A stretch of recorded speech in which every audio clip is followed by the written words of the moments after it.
बार कुछ मौलवी कुछ मुल्ला जो अहंकार में डूबे थे, उन लोगों ने आपस में बहुत सी चर्चाएं की कि अब तो हमारा जो इस्लाम धर्म है यही दुनिया का सबसे बड़ा धर्म है और इससे ज़्यादा बड़ा दूसरा कोई धर्म नहीं।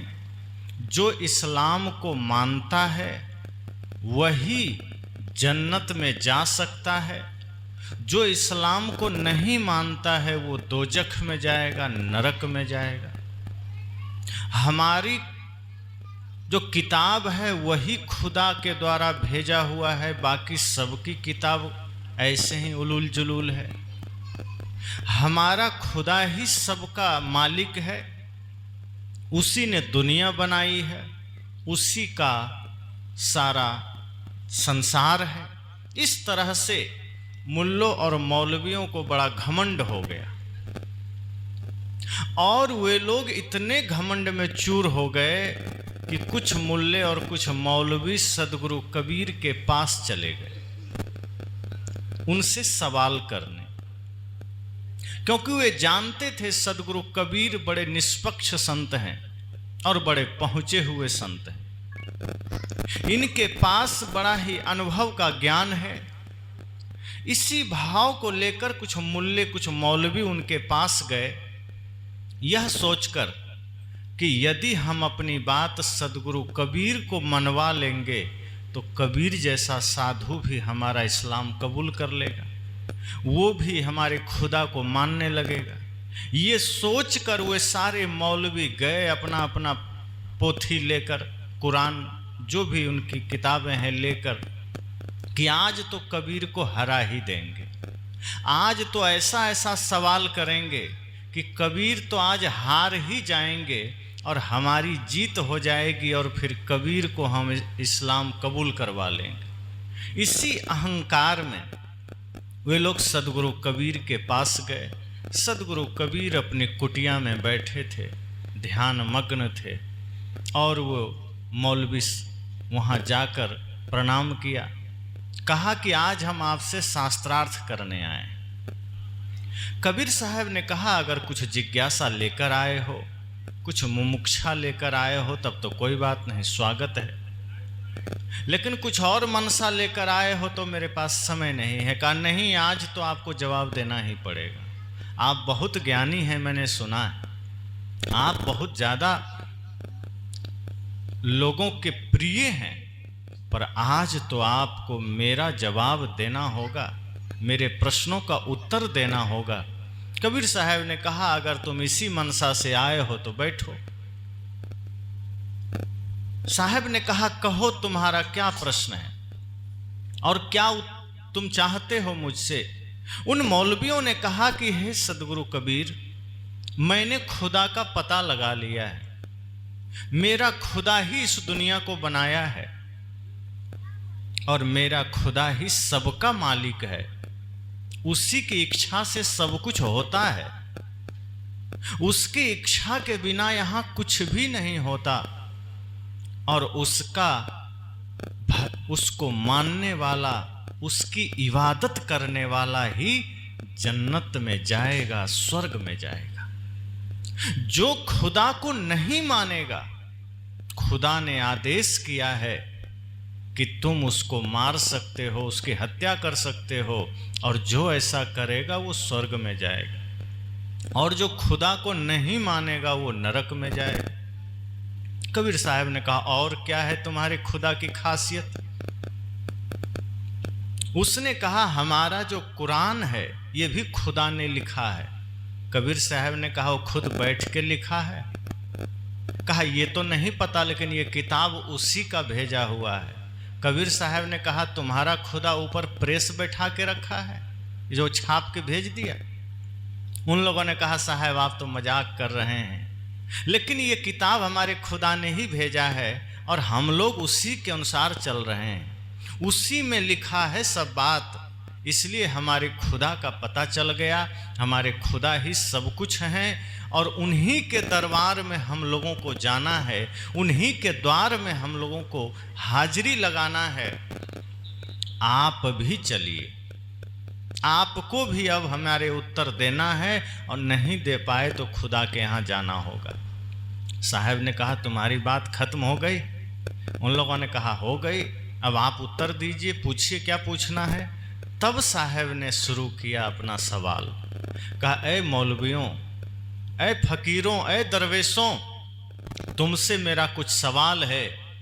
अगर मेरे सवाल का जवाब तुमने सही सही दे दिया तो मैं अभी ही इस्लाम में चला जाऊंगा, तो मैं अभी ही तुम्हारे खुदा को मानने लगूंगा, और यदि तुमने जवाब नहीं दिया तो तुम नरक में जाओगे। मौलवियों ने सोचा कहीं हम उल्टा तो नहीं फंस जाएंगे, हम तो आए थे साहब को फंसाने, कहीं हम ही ना फंस जाएं। फिर भी वो लोग धीरे भीतर से डरते हुए कहा पूछिए क्या कहना है।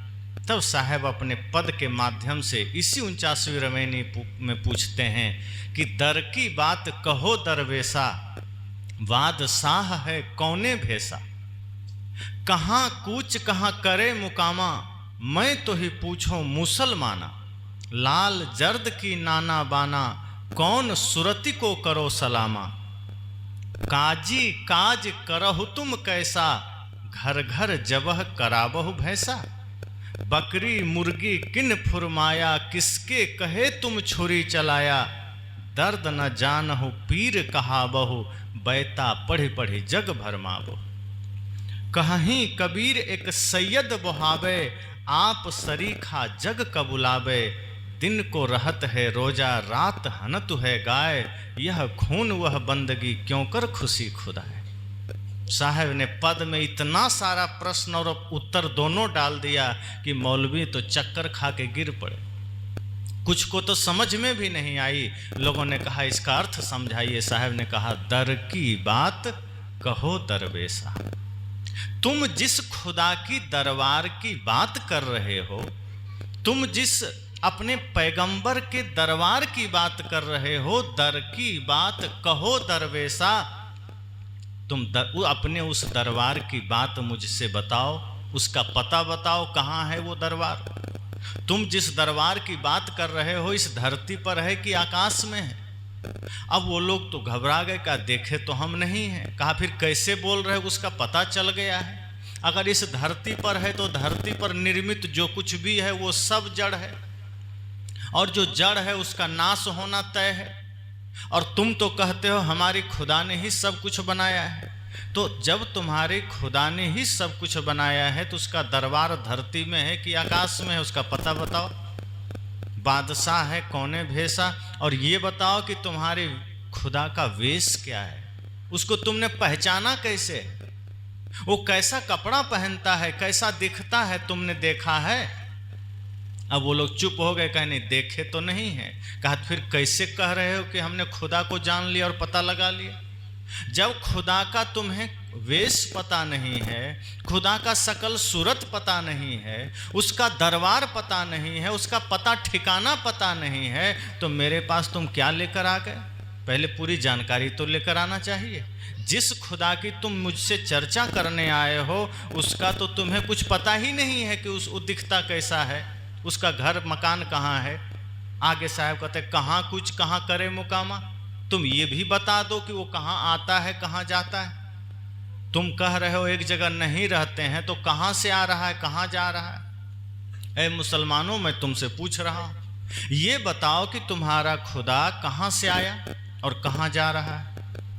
ना तो तुम्हें उसका पता मालूम है, ना उसका तुम्हें वेशभूषा मालूम है, ना तो वो कहाँ से आया कहाँ गया ये मालूम है, ना उसकी यात्रा का कुछ ध्यान है। फिर तुम किस आधार पर कह रहे हो कि खुदा को मैंने जान लिया है।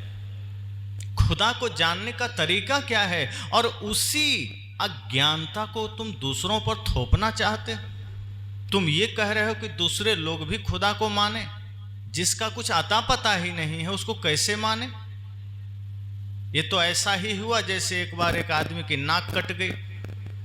अब नाक कट गई तो स्वाभाविक है आदमी तो बदसूरत दिखेगा।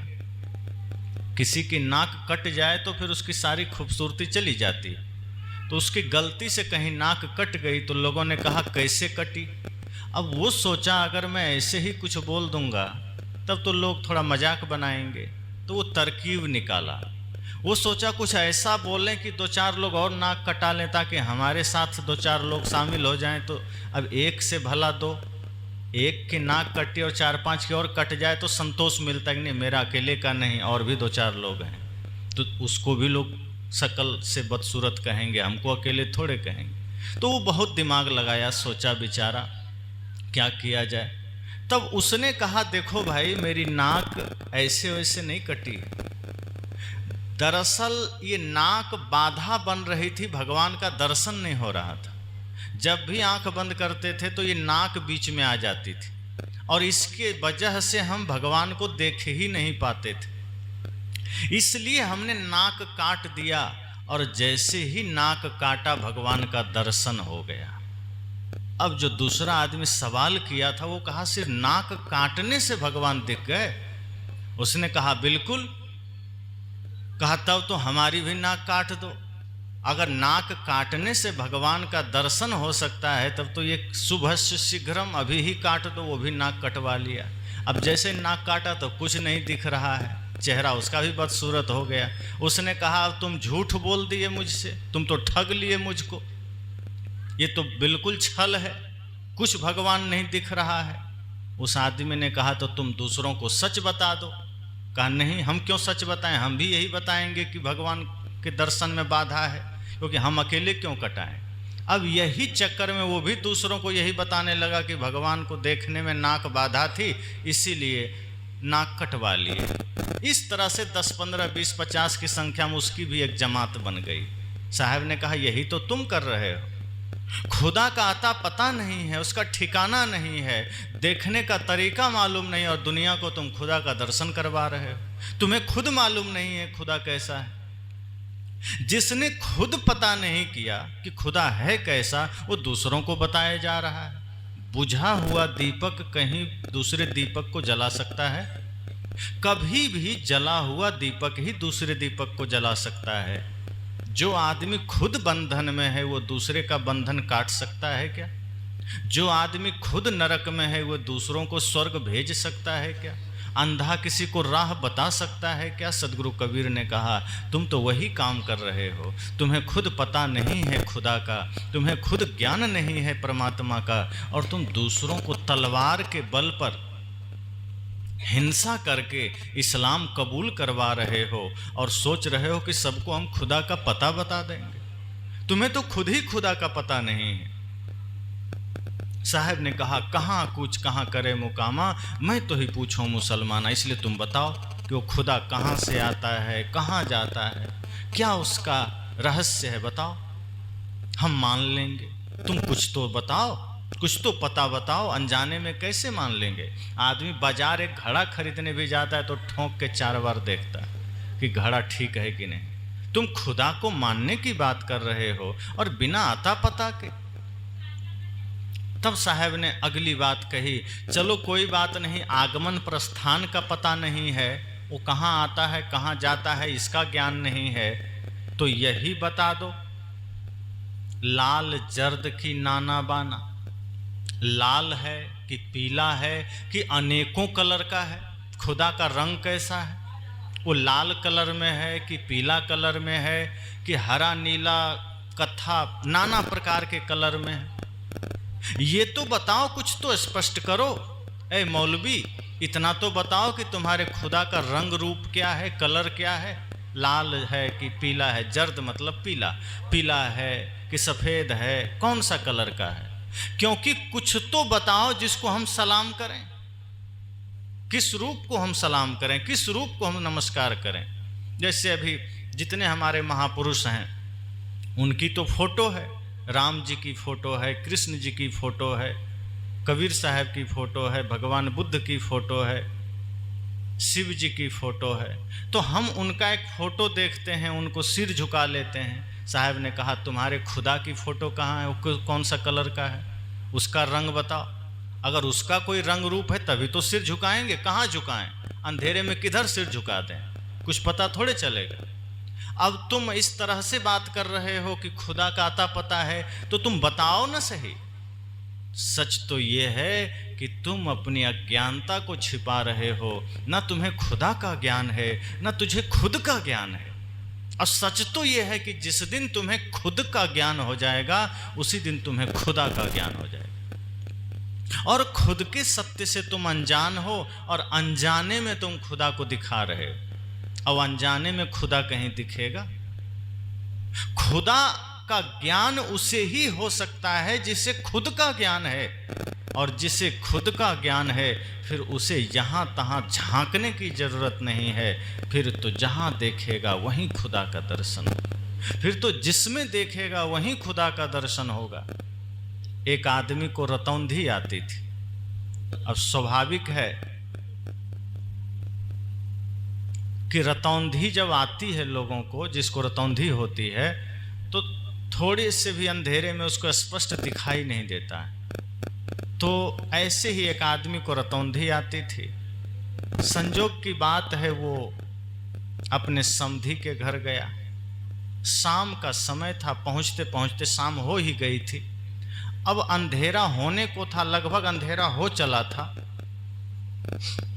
सत्य से अनजान या फिर झूठ को सत्य बनाकर पेश करना कि मुझे सब आता है, मुझे सब कुछ का ज्ञान है, आदमी कितनी मूर्खता सिद्ध करता है। ये धर्म के मार्ग में भी ऐसा है, संप्रदायों में भी ऐसा है। तो वो आदमी रतौंधी के कारण कुछ देख नहीं पाता था, ज़्यादा स्पष्ट नहीं हो पाता था, बहुत थोड़ा थोड़ा दिखता था। तो वो समधी के घर गया, शाम हो चली थी।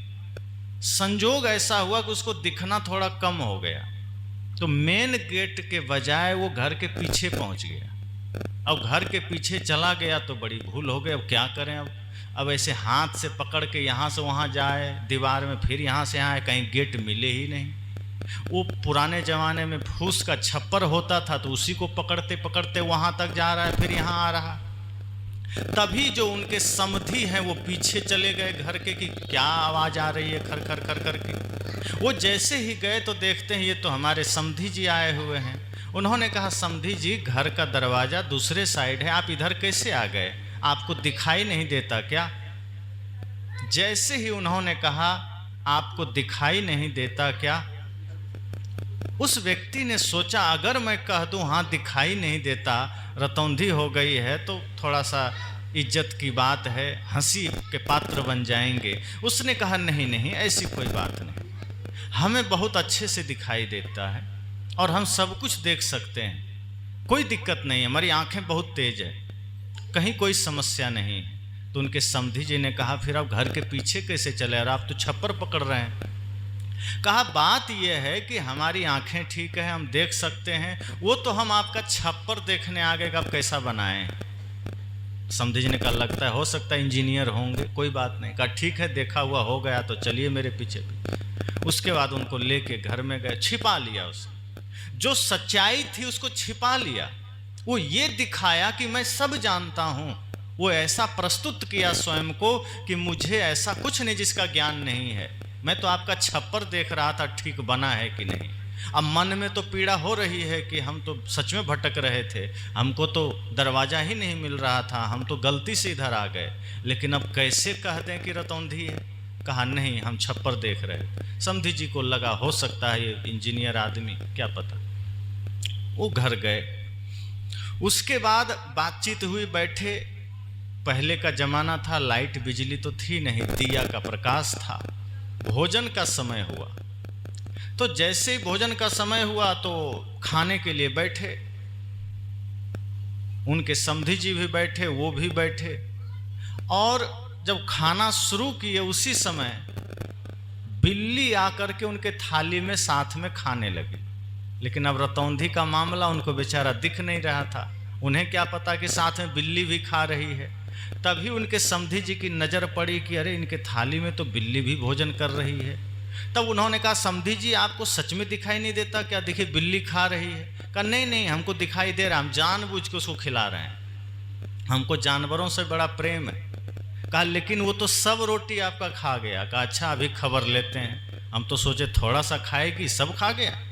तो बिल्ली तो किसी कारण से चली गई, उसी समय समधन जी आ गई रोटी लेके, खुर से आवाज, उसको लगा बिल्ली आ गई, अब पीढ़ा उठा के दे मारा। अब बिल्ली को मारना था, मार दिया समधन जी को, एक पीढ़ा जोर से लगा। अब समधी जी ने कहा लगता है सच में आप अंधे हो गए, आप तो समधिन जी को मार दिए। कहा भूल हो गई, हमें लगा सामने बिल्ली है, तब तक बिल्ली भाग गई। कुछ से कुछ अपने मन को बहला फुसला के बात इधर उधर करके कहा नहीं नहीं हमें दिखता है, ऐसी कोई बात नहीं है, हमको कोई आंखों में समस्या नहीं। फिर भी स्वीकार नहीं किया। इतना होने के बाद भी उसने ये कबूला नहीं कि मुझे दिखाई नहीं देता, वो तब भी बात पर अडिग है, अपने आप को ये दबाने में लगा है कि नहीं हमें दिखता है। उसके बाद सब लोग सो गए, वो फिर भी स्वीकार नहीं किया। मन में ग्लानि तो हो रही थी कि ओह शुरू में ही बता देते, रतौंधी होती है तो कितना बढ़िया सब लोग उंगली पकड़ के ले जाते, ले आते, खिलाते सुलाते। नहीं बोल करके हम फंस गए। और आधी रात को उसको लघुशंका लगी, पेशाब जाना था। अब सोचा रात का समय है, वो तो एकदम थोड़ा सा प्रकाश था तब ये दशा हुई, अब तो चारों तरफ अंधेरा है और बाहर जाना है। कहीं घर से निकल गए तो हम घर में घुस भी नहीं पाएंगे, रात भर बाहर भटकना पड़ेगा। करें तो करें क्या? अच्छा होता समधी जी को बता देते। अब सोच रहा है, लेकिन अब सोचा अब नहीं बताए तो नहीं ही बताएंगे, किसी तरह मामला समझ लेंगे। उसने क्या किया, खाट में जो आगे रस्सी बंधी होती खोल लिया, एक रस्सी का सिरा खाट में बांध दिया और एक अपने कमर में बांध लिया कि अब बाहर जाएंगे इसी रस्सी के सहारे वापस आ जाएंगे। ऐसा करके उसने अपने कमर में रस्सी बांधा, धीरे धीरे गेट से बाहर निकल गया। अब पहले के समय दरवाजे पर कुआं होता था, अब वो आगे जो निकला तो कुआं में गिर गया, और जैसे ही कुआं में गिरा तो उधर से रूम से खाट भी खींचते हुए बाहर आ गई। लेकिन खाट बड़ी थी तो वो कुआं में जा नहीं सकता था, तो खाट कुएं पर अटक गया और वो नीचे लटके हुए। और आवाज तेज हुई, जब तेज आवाज हुई तो घर के लोग जग गए, लालटेन दिया जला कर आए। कहा अरे ये क्या हो गया, क्या हो गया? खाट ऊपर, नीचे देखते हैं तो समधी जी लटके हुए हैं कुआं में। अब वो बेचारा लटक रहे हैं। समधी जी ने कहा ये आपने क्या कर लिया, आपको दिखाई नहीं देता क्या? आप ऐसा कैसे कर लिए, बता देते नहीं दिखता है। वो आदमी लटक रहा है तब भी कह रहा है नहीं नहीं हमको सब दिखाई देता है, ऐसी कोई बात नहीं। कहा फिर लटक क्यों रहे हैं? कहा समधिन जी को पीढ़ा मारे उसी के लिए ग्लानि कर रहे हैं, इसी का पश्चाताप करने के लिए कुआं में लटक रहे हैं। वो नहीं बताया। परिणाम क्या हुआ? हंसी का पात्र बना, समस्याओं से सामना करना पड़ा, और मिला क्या? कुछ नहीं। सत्य को छिपाते रहा, हर कदम पर सत्य को छिपाते रहा। एक बात में कह देता कि आंखों में थोड़ी समस्या है, शाम को दिखाई नहीं देता, कुछ लोग सहयोग कर देते। लेकिन आदमी का मन ऐसा भ्रम पैदा करता है कि नहीं हमको दिखाई नहीं देता, हम अज्ञानी हैं, इस धरती का सबसे बड़ा ज्ञानी और जानकार तो हम ही हैं, हमको दिखाई नहीं देगा। इसी अहंकार में वो लास्ट तक पड़ा रहा। और क्या मिला? कुछ नहीं। साहब ने कहा ए मुल्लों, ए मौलवियों, तुम भी तो यही कर रहे हो। खुद तुम्हें नहीं दिख रहा है खुदा कहाँ है, खुद तुम्हें पता नहीं है खुदा का रंग रूप कैसा है, खुद तुम्हें पता नहीं है खुदा किस रंग का है, किस कलर का है, और तुम दूसरों को खुदा का पता बता रहे हो, तुम दूसरों को खुदा की पहचान करा रहे हो। ये तो ऐसा ही हुआ जैसे अपने को कुछ भी ज्ञान नहीं और दूसरों को स्वर्ग बांट रहे हो। अपना दिया बुझा हुआ है और दूसरे का दिया जला रहे हो। इसलिए साहब ने प्रश्न किया कि लाल जर्द की नाना बाना कौन सुरती को करो सलामा। ये बताओ तुम्हारा खुदा किस रंग का है, तुम्हारा खुदा किस कलर का है, बताओ, ताकि मैं उस रंग रूप को सलाम कर सकूं। अब तो सभी मौलवी शांत हो गए। कहा नहीं हम गलत आदमी से पंगा ले लिए, हमको लगा था कबीर साहब समझ जाएंगे, ये तो हमें ही समझा दी। तब कबीर साहब ने कहा जाते कहाँ हो, बैठो अभी, अब तुम्हारा हिसाब हम करेंगे। वो काजी, वो मुल्ला, वो मौलवी सोचा यहाँ दाल नहीं गलेगी, अब तुरंत भाग चलते हैं, किसी और को फंसाएंगे। साहब ने कहा रुको रुको, अब तुम आ गए हो तो जा कहाँ रहे हो, अभी बैठो, अभी मामला पूरा समाप्त नहीं हुआ है, अब मेरी बारी है कहने का। अब तक तो हम तुम्हारे प्रश्नों का उत्तर दिए थे, अब मेरे प्रश्नों का उत्तर दो। अब जो हम कुछ बोलने जा रहे हैं, अब बताओ, हम कुछ कहने जा रहे हैं, उन लोगों ने सोचा अब तक इतने में ही तो हमारी हालत खराब हो गई, अब सदगुरु कबीर क्या कहेंगे, अब साहब क्या बोलेंगे, क्योंकि किसी को अंदाजा नहीं था कि हम सदगुरु कबीर के पास जाकर के जलील हो जाएंगे, क्योंकि वो आया ही था गलत मानसिकता से। साहब ने कहा अगर आप जिज्ञासा से किसी संत के पास जाते हैं, भाव से जाते हैं, सच में आपके भीतर कोई प्रश्न जागृत हुआ है, उसका समाधान होगा। लेकिन आप किसी की ज्ञान की गहराई नापने गए हैं तो आप खुद जलील होकर आएंगे। साहब ने कहा तुम मेरे पास जिज्ञासा से नहीं आए थे, तुम मेरे पास मोक्ष की इच्छा से नहीं आए थे, तुम तो इसलिए आए थे कि कबीर को हरा देंगे और उसको मुसलमान बना देंगे। तो ध्यान रखना मैं सिर्फ इंसान हूँ, और ये भी ध्यान रखना कि मैं किसी को ना हिंदू बनाता हूँ, ना मुसलमान बनाता हूँ, ना सिख ईसाई जैन बौद्ध बनाता हूँ, मैं लोगों को सिर्फ इंसान बनाता हूँ। इसलिए एक भजन में आया है, भक्त या विद्वान कवि भगवान पंडित मौलवी, भक्त या विद्वान कवि भगवान पंडित मौलवी, जो भी बनना बाद में पहले बनो तुम आदमी, आदमी के शहर में मैं ढूंढता हूँ आदमी, आदमी के शहर में ही खो गया है आदमी, आदमी के शहर में मैं ढूंढता हूँ आदमी। कवि क्या कहता है, भक्त बाद में बनना, विद्वान बाद में बनना, वैज्ञानिक बाद में बनना, पंडित मुल्ला बाद में बनना, पुजारी बाद में बनना, जो भी बनना बाद में पहले बनो तुम आदमी। क्यों? क्योंकि इस आदमी के शहर में मैं ढूंढता हूँ आदमी। साहब ने कहा जब मैं आदमी खोजने निकला तो मुझे ब्राह्मण तो मिल गया, कोई क्षत्रिय मिल गया, कोई यादव मिल गया, कोई बनिया मिल गया, कोई दलित मिल गया, कोई पीड़ित मिल गया, कोई धनी मिल गया, कोई गरीब मिल गया। इतने खोजने के बाद मुझे कोई आदमी नहीं मिला। मैं जब पूछा तुम किस जाति के हो तो आदमी सीधे कहता है कोई यादव हैं, कोई कुछ हैं, कोई कुछ हैं, दूसरा कुछ बताता ही नहीं। आदमी अपने आप को किसी ना किसी जाति से जोड़ लिया है, साहब ने कहा, लेकिन मैं किसी को जाति से नहीं जोड़ता, मैं तो उसे सिर्फ इंसान बनाना चाहता हूं और मैं खोज भी इंसान को ही रहा हूं, मैं इंसान को ही ढूंढ रहा हूं। इसलिए साहब भी कहते हैं कि इसलिए पहले इंसान बनो, मुल्ला पंडित मौलवी सब बाद में बन जाना, डॉक्टर इंजीनियर वकील सब बाद में बनना, पहले इंसान तो बनो। इसलिए साहब ने कहा उन लोगों से कि तुम जिस मनसा से आए थे, तुम जिस भाव से आए थे, तुम्हारा भाव गलत था। तुम कर क्या रहे हो ये भी मुझे पता है, तुम धर्म के नाम पर दूसरों को ठग रहे हो। तुम सोचते हो कि तुम कहते हो खुदा सर्वज्ञ है, तुम कहते हो खुदा जर्रे जर्रे में है, वो हमारी मन की बात सुन लेता है।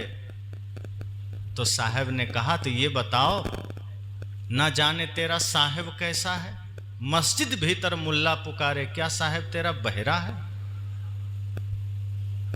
साहब ने कहा कि जब तुम कहते हो कि तुम्हारा खुदा सब कुछ सुन लेता है, मन की बात जान लेता है, तो सुबह सुबह अजान किसको सुनाने के लिए देते हो?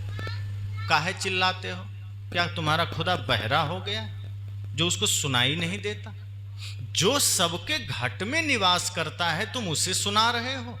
साहब ने कहा मौलवी साहब सच तो यह है कि तुम्हारा कान बहरा हो गया है, तुम ही नहीं सुन रहे हो, इसलिए तुम खुदा के नाम पर हत्या कर रहे हो, इसलिए तुम खुदा के नाम पर पाप कर रहे हो, खुदा के नाम पर लोगों के साथ छल कर रहे हो। वो लोग तो एकदम घबरा गए सब, कहा कहाँ आके फंस गए। साहब ने कहा भी ठहरो, अब ये बताओ काजी काज करहु तुम कैसा, घर घर जबह कराबहु भैंसा। एक काजी साहब तुम सुनो, सब लोग आए थे संगठन बना के, लेकिन कबीर साहब तो सबका हिसाब लेने लगे कि अब काजी साहब तुम्हारी बारी है, बताओ घर घर जबह कराबहु भैंसा। ये कैसा काम है तुम्हारा जो खुदा के नाम पर कुर्बानी देते हो, भैंस कटवाते हो, गाय कटवाते हो, ऊंट कटवाते हो? क्या यही तुम्हारे खुदा कहता है? क्या यही तुम्हारे कुरान में लिखा है? साहब ने कहा, और ये कुरान हो कि पुराण हो, कोई ईश्वर ने नहीं लिखा है, ये आदमी ने लिखा है। और यदि किसी ग्रंथ को ईश्वर ने लिखा है और उसमें अगर ये लिखा है कि मैं हत्या से खुश होता हूँ, तो ईश्वर नहीं हो सकता है, वो भगवान नहीं हो सकता है, वो शैतान होगा। जो किसी जीव की हत्या से खुश होगा वो भगवान कैसे हो जाए? भगवान का मतलब तो जिसके जीवन में करुणा है। भगवान तो वो है जो प्रेम का सागर है, जो दया का सागर है, जो सत्य का खान है, जिसके अंदर गुणों की खान है, वो भगवान हो सकता है। और जो जीव हत्या से खुश होता है, बलि से खुश होता है, वो खुदा है। साहब ने कहा, काजी काज करहु तुम कैसा, घर घर जबह कराबहु भैंसा। तुम कैसा काम कर रहे हो काजी साहब? क्या यही तुम्हारे खुदा का आदेश है? और तुम तलवार के दम पर जो चाहते हो कि घर घर में हम हिंसा करेंगे, भैंस कटवाएंगे, क्या ये तुम्हारे कुरान में लिखा है? अगर ये लिखा है तो किसका आदेश है? आगे साहब कहते हैं, बकरी मुर्गी किन फुरमाया, किसके कहे तुम छुरी चलाया। काजी साहब ये बताओ कि जो बकरी मुर्गी काटते हो किसने आदेश दिया? किसकी आज्ञा से काटते हो? किसने फुरमाया? फुरमाया मतलब आदेश दिया, फरमान किसने दिया? साहब पूछते हैं, एक एक बात पूछते हैं कि काजी साहब ये बताओ कि ये जो तुम बकरी काटते हो, मुर्गी काटते हो, भैंस काटते हो, इसका काटने का आदेश किसने दिया? किसके कहे तुम छुरी चलाया? तो काजी साहब तो सिर झुका लिए। मुल्ला साहब बोले कि खुदा ने आदेश दिया। साहब ने कहा, खुदा ने? कहाँ लिखा है? कहा कुरान में। कहा तुम कहते हो खुदा रहम दिल वाला है, सब पर रहम करने वाला है, और सब सृष्टि उसी ने बनाया है, तो ये बकरी भैंसा मुर्गी को किसने बनाया? कहा खुदा ने बनाया। कहा तो जब खुदा ने बनाया तो ये सब तो उसी की संतान हुई ना, खुदा की संतान हुई। तो तुम्हारा खुदा कैसा रहम दिल वाला है जो अपनी ही संतान को काट करके खुश हो रहा है?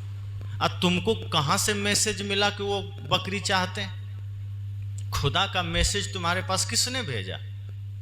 आज तो व्हाट्सएप का ज़माना है, किसी को कुछ भेजना है तो आप व्हाट्सएप कर देते हैं। साहब ने कहा तुम्हारे पास कौन सा मैसेज आया और कहाँ से आया? वो लेटर दिखाओ जो खुदा ने भेजा, आदेश, कोर्ट का आदेश आता है, लिखित में आता है ना, नोटिस। साहब ने कहा तुम्हारे पास कोई नोटिस है खुदा का? जरा भेजो मेरे पास, दिखाओ कि उसने आदेश दिया। साहब ने कहा नहीं, ये तुम्हारे मन का भ्रम है। जिसे तुम खुदा कहते हो, यदि वो दयावान है, रहम दिल वाला है, तो हत्या नहीं करेगा। साहब कहते हैं कोई ईश्वर, कोई देवी, कोई भगवान, कोई खुदा, कोई गॉड कभी जीव की हत्या नहीं चाहेगा। अगर है तो साहब तो कहते हैं जो तोहरा को सांचा देवा, तो खेत चरत क्यों न लिया जी। साहब तो कहते हैं अगर वो देव सच्चा है, ताकतवर है, शक्तिशाली है, तो उसको भूख लगी है, बकरी खाना है, मुर्गी खाना है, वो तुमसे क्यों मांग रहा है? वो तो ताकतवर है, वो खेत में चरते हुए उठा लेगा, वो खा लेगा। शेर को भूख लगती है, वो किसी से मांगने जाता है, जाके खा लेता है। तो तुम्हारे खुदा इतना निकम्मा हो गया कि उसको तुम दोगे तो खाएगा। अरे कुर्बानी का मतलब समझते हो? साहब ने कहा कुर्बानी का मतलब है अपने बुराई को चढ़ाओ, अपने अहंकार को चढ़ाओ, अपने विकार की बलि दो।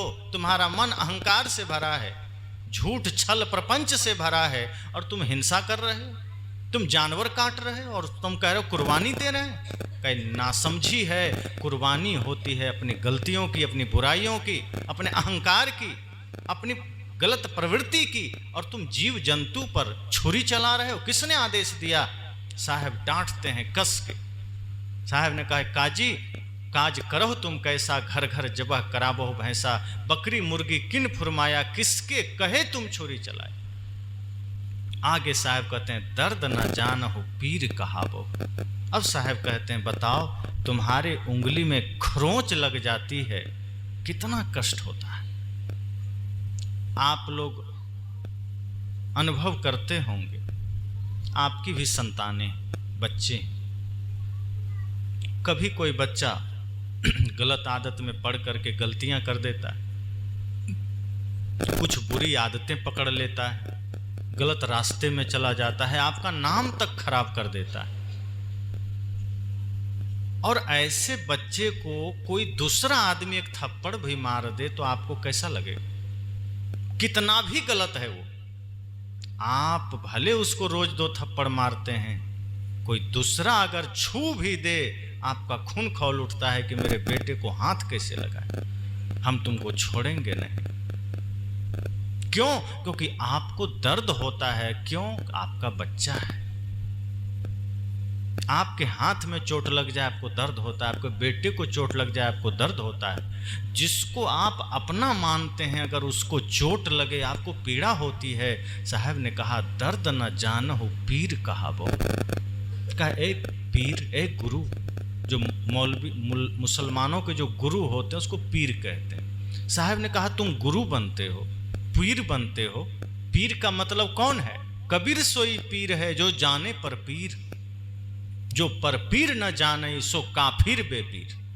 साहब ने कहा मैं खुलकर कहता हूं, पीर वही है जो दूसरे की पीड़ा को समझे, गुरु वही है जो दूसरे के दर्द को समझे। और इस मामले में सदगुरु कबीर अद्वितीय है। वे तो कहते हैं मैं रोवूं इस जगत को, मोको रोवे न कोई।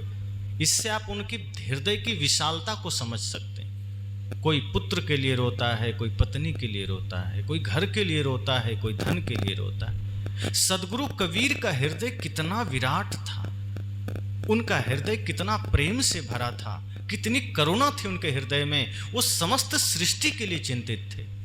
वे कहते थे कि जो सुख मैंने पाया है, जो शांति मैंने पाया है, मैं चाहता हूं जगत के सभी लोग सुखी उस सुख को पाएं, उस शांति को पाएं। मैं जगत के लोगों को जब दुखी देखता हूं मुझे पीड़ा होती है, मुझे कष्ट होता है, मुझे दुख होता है। उन्होंने कहा तुम गुरु बनते हो, पीर बनते हो और तुम्हारे अंदर दया नहीं, दूसरे की दर्द को देख रहे हो और उसे दर्द दे भी रहे हो।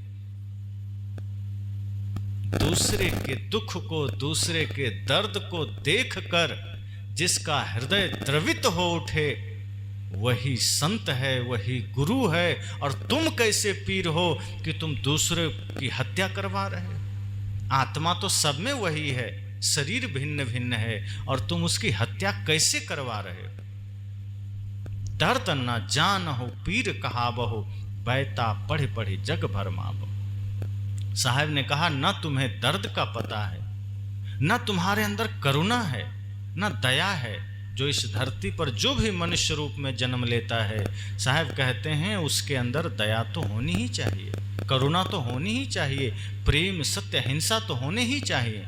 लेकिन तुम्हारा हृदय तो इन सद्गुणों से शून्य है। तुम तो किसी का दुख देखकर न द्रवित होते हो, न किसी के पीड़ा में पीड़ित होते हो, न किसी लाचार की सेवा करते हो, न किसी दीनहीन को अपना सहयोग देते हो। आज तो स्थिति यह है हमारे भारत भूमि की, हमारे यहाँ लोगों की, कि भिखारी के कटोरा से भी लोग चोरी करके भाग जाता है। ये वही देश है जहाँ पक्षी की जान बचाने के लिए राजा शिवी ने अपना पूरा शरीर दान कर दिया था कि ले लो लेकिन पक्षी को छोड़ दो। और आज जिस देश में दान की इतनी महिमा है, जिस देश में समर्पण की इतनी महिमा है, प्रेम की इतनी महिमा है, जो शास्त्र भरे पड़े हैं, ऐसे ऐसे हमारे यहाँ दानवीर हुए हैं जो अपना भूखा रह के भी दूसरों को दान कर रहा है। चाहे वो राजा हरिश्चंद्र हो, चाहे दानवीर कर्ण हो, ऐसे न जाने कितने लोगों का नाम इतिहास में आया। आज उसी देश में भिखारी के कटोरे में चोरी होने लगा है। और अच्छा अच्छा आदमी, कई जगह आप लोग देखते होंगे मोबाइल आदि में, भिखारी बेचारा दान सुबह से शाम तक जगह जगह मांगता है, शाम को उसका पूरा कटोरा चोरी हो जाता है। सोचिए कैसा आदमी होगा जो भिखारी का भी चोरी कर ले। साहब ने कहा, तुम्हें थोड़ा भी रहम नहीं, दर्द नहीं? इस देश में तुम जन्म लिए हो, जिस मिट्टी की महिमा ये है कि यहाँ वीर जन्म लेते हैं। हमारे भारत भूमि की बड़ी महानता है, यहाँ साधारण लोग जन्म नहीं लेते थे। इस मिट्टी में सती, साध्वी, वीर, महान योद्धा जन्म लेते थे, संत, ऋषि, मुनि जन्म लेते थे। तो जो दूसरे के दुख को देखकर द्रवित ना हो, जो दूसरे के पीड़ा को देख के पीड़ित ना हो, साहब ने कहा वो गुरु, तुम गुरु बनते हो, पीर बनते हो। कैसा गुरु है तुम गुरु होने लायक तो छोड़ो, तुम आदमी होने लायक नहीं। जो दूसरे के दुख को देखकर दुखी ना हो, वो आदमी नहीं हो सकता। इसलिए आपने सुना है, पर दुख द्रवहि सो संत सुजाना। जो दूसरे के दुख को देखकर द्रवित हो जाए, वही संत है, वही फकीर है, वही गुरु है, वही संत है। इस जीवन में आप ये सोचिए कि धन का होना सरल है, पद का होना सरल है, पर जीवन में सत्य, अहिंसा, प्रेम, करुणा का होना बहुत बड़ी साधना और तप है। ये जिसके जीवन में है, समझना वो जगत में आकर अपना कल्याण कर लिया। साहब यहाँ पर बड़ी गंभीरता से कहते हैं कि दर्द न जान हो पीर कहाबहो, और बैता पढ़ पढ़ी जग भरमाबहो। साहब कहते हैं, ए काजी साहब, ए मौलवी साहब, तुम लोग खुदा के नाम पर आज तक बहुत पाप किए हो, बहुत अधर्म किए हो, बहुत कुकर्म किए हो, पर ध्यान देना, अगर तुम अब भी नहीं सुधरे तो तुम्हें खुद दोजख में जाने से खुदा भी नहीं बचा पाएगा। तुम दूसरों को नरक भेज रहे हो। तुम ये कहते हो कि जो इस्लाम स्वीकार करेगा वही जन्नत में जाएगा, वही स्वर्ग में जाएगा। अरे मौलवी साहब, सच तो यह है कि जितना जघन्य अपराध तुम कर रहे हो, तुम्हारे सिवा कोई नरक में नहीं जाएगा। तुम तो सारे पापियों का सरदार तुम हो, जो गलती पर गलती किए जा रहा है। आगे साहब कहते हैं, बैता पढ़ी पढ़ी जग भरमावे। इसका अर्थ क्या है? साहब ने कहा कि काजी साहब, तुम दर्द को तो नहीं समझा, दूसरे की पीड़ा को नहीं समझा, और कुरान को पढ़ पढ़ करके, खुदा के उपदेश को दूसरों को पढ़ पढ़ करके कि खुदा का आदेश है, इसलिए तुम भी इस्लाम स्वीकार करो। और ये परंपरा सदगुरु कबीर के समय के बहुत पहले से चल रहा है। कुरान के अनुसार वे लोग ये मानते हैं कि दूसरों को इस्लाम कबूल करवाएंगे तो हमको जन्नत मिलेगा।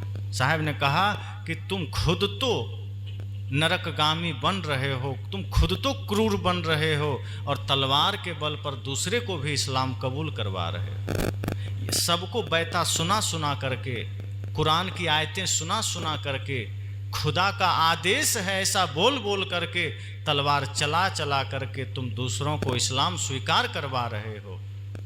क्या यही तुम्हारी इंसानियत है? क्या यही खुदा का आदेश है? साहब ने कहा, इंसान बनो, न हिंदू बनना है, न मुसलमान बनना है, तुम्हें इंसान बनना है।